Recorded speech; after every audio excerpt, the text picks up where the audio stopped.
तो नमस्कार दोस्तों, कैसे हैं आप सब। आशा करती हूँ आप सब बहुत अच्छे होंगे। और दोस्तों मैं फिर से एक नई कहानी लेकर आई हूँ, बहुत ही इंटरेस्टिंग, बहुत ही लाजवाब, जो आपके सुनकर दिल भी बहल सकती है। तो दोस्तों एक बार की बात है कि एक औरत, गरीब औरत, बहुत ही बेलाचार थी, बहुत ही गरीब थी। लोगों के घरों में पोछा मारकर, बर्तनें मांजकर, लोगों के खेतों में काम करके वो अपना गुजारा बस करती थी। इतना दुख करके वो क्या करती कि अपने घर को चलाती।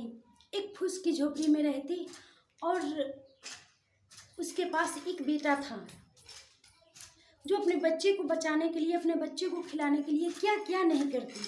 इतना वो औरत मेहनत करती। और फिर क्या करती, जब भी तूफान आता, तूफान उसके झोपड़ी को उड़ा ले जाता। जब भी बारिश आती,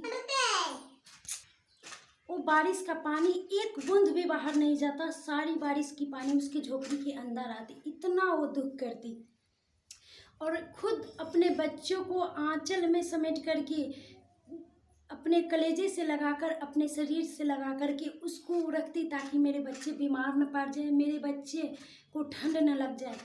इतना एक माँ अपने बच्चे के लिए करती। एक बार की बात है कि बच्चा जब सियाना हुआ, बड़ा हुआ, तो कमाने लायक हुआ। कमाने लायक हुआ तो अच्छा खासा पैसा कमाने लगा। अच्छा पैसा कमाने की वजह से वो बहुत सुंदर सा मकान बना लिया, बहुत सुंदर सा मकान बना लिया। और उस मकान में वो खुद रहने लगा। और सियान हुआ तो उसके माँ बाप उसको शादी कर दिए। जब जब महल में वो रहने लगा तो अपनी माँ को क्या बोलता है कि माँ, तो आप इस झोपड़ी में रह लो, प्लीज़ माँ, आप इसी में रह लो। कहाँ आप उसमें जाओगी, आपको आदत सी पड़ गई है इसमें रहने के लिए, आप इसी में रह लो। फिर माँ ने क्या किया कि माँ का तो दिल दहल गया, लेकिन माँ ने क्या किया, उसी झोपड़ी को पसंद की और उसी में रहने लगी। कुछ दिन के बाद भी तक माँ की दिमाग में एक आइडिया आई। माँ ने सोचा कि बच्चों को एक ऐसा सीख दूँ ताकि वो उसका उस समय याद आ जाए जब हम तूफान और बारिश से लड़कर इसको पालते थे। माँ ने क्या की कि एक बाल्टी पानी लिए और वो पानी को वो अपने बेटे के बिस्तर पे पटा दी, गिरा दी। तो बेटा बहुत झुक कर बोला कि माँ, ये तुमने क्या कर दिए, मेरे सारे बिस्तर को क्यों भिगा दी। तो माँ ने बोली कि तेरे बिस्तर को एक दिन भिगाने से तुझे इतना लग रहा है, तेरे बिस्तर को एक दिन भिगा दिया तो इतना झकझोर रहा है।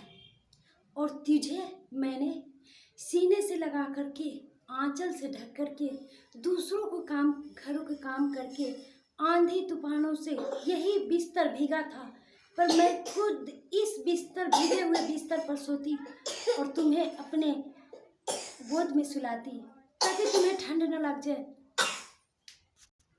तुम्हें ठंड न लग जाए, तुम बीमार न पड़ जाओ।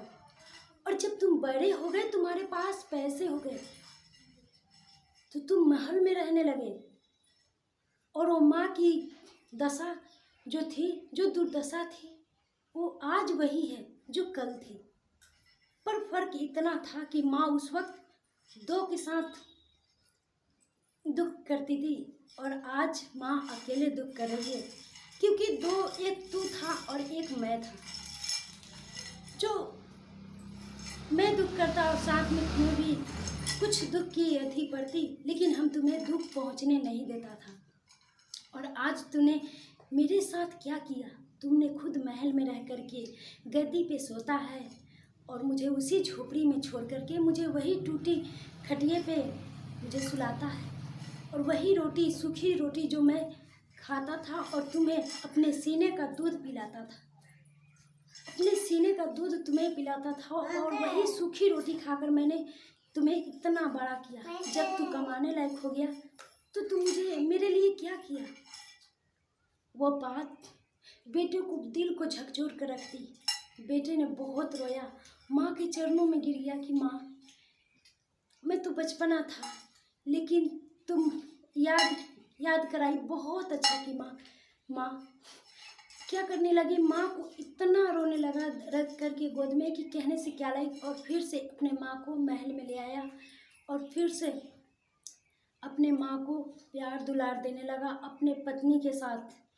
अपने पत्नी को भी समझाया, अपने पत्नी को भी घर में रखा और दोनों से प्यार किया, दोनों को साथ में रखा। तो माँ होती है। माँ आखिर जाएगी कहाँ दोस्तों?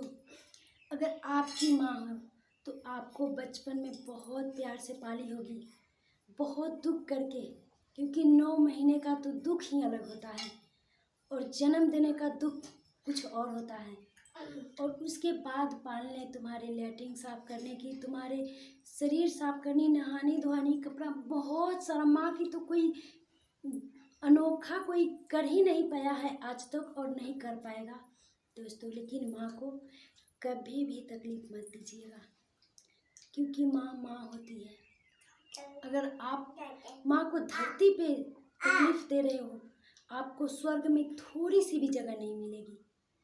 आप माँ को हमेशा प्यार दीजिए और माँ से प्यार कीजिए, क्योंकि माँ, जब आप बच्चे रहते हैं तो माँ पालती है और जब माँ बूढ़े हो जाती है तो भी बच्चे के रूप ले लेती है। पिता बूढ़े हो जाते हैं, वो भी बच्चे का रूप ले लेते हैं। एक बार बचपना जन्म के वक्त आती है, एक बार बचपना मृत्यु के वक्त आती है। आप मृत्यु और जन्म दोनों में बचपना रहती है और फिर बीच में आप जो भी रहे, सियाना जवान कुछ भी रहे, बीच में ही रहते हैं। अन्यथा बचपन में जन्म के वक्त और जन्म मृत्यु के वक्त दोनों एक को सहारा मिलना चाहिए, किसी एक का सहारा अवश्य चाहिए उसको। दोस्तों अपने माँ बाप को प्यार दीजिए और मेरे वीडियो को सपोर्ट कीजिएगा प्लीज़। मेरी वीडियो को फुल वॉच दीजिएगा और मेरे वीडियो को पूरा देखिएगा, तब भी समझ में आएगा, अन्यथा नहीं समझ में आएगा। और मेरी छोटी सी एक बेटी है जो बहुत परेशान करती है वीडियो बनाने के समय। वही हाल हो जाता है, बेटी कल फिर अपने ससुराल चली जाएगी और मैं